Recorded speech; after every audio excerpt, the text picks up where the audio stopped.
Hey, glad to have you here. Welcome to the program. Joe Pags in for Glenn today. Hopefully everything's going all right for you. Hopefully you had a great weekend. It is the same number as usual, 888-727-BECK, 888-727-BECK. Lots to talk about.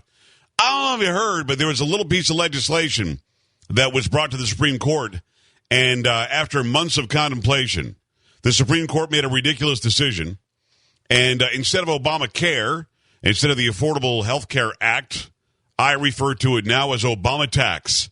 It is a humongous tax on the American people. It is a tax levied by President Barack Obama. This is his signature tax that will apply to millions of people in America, and it shouldn't be looked at in any other way.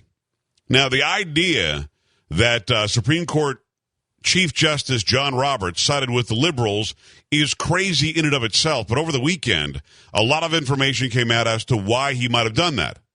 A lot of information came out suggesting that he actually was on the right side of things for a long time, but then switched sides. And the reason why he switched sides is really going to bother you. It is. It's really going to bother you. I'll enlighten you on that in a moment. But for anybody who's had their head stuck in the sand, the Affordable Health Care Act was pushed through Congress with sweetheart deals. A couple of senators were bought off. Louisiana, Mary Landrieu was bought off with a bunch of money for Louisiana. Ben Nelson of Nebraska bought off by some sort of a Medicaid sweetheart deal. Again, keep in mind, the one was called the Cornhusker kickback. The other one was called the Louisiana Purchase. Without those two senators, this legislation would never have passed the Senate. It would have been blocked by the Republicans. But they got those two senators. Obama got those two senators by paying them off. Also, it never would have passed the House of Representatives, where it only passed 220 to 215.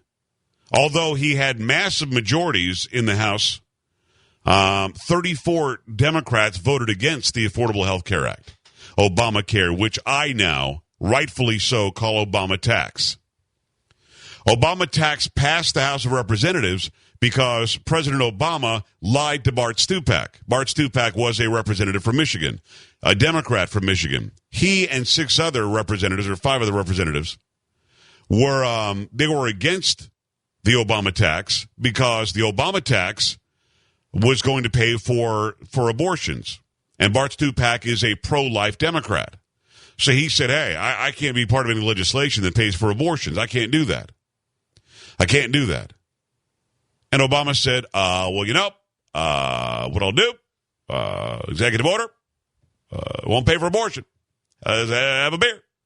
And President Obama signed an executive order stating that the Affordable Health Care Act of 2010 would not use taxpayer money to fund abortions, which simply isn't true.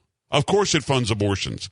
It funds any health care that's available in that area must be made available through this law. But it's 2,700 pages, and Bart Stupak didn't have time to read them all.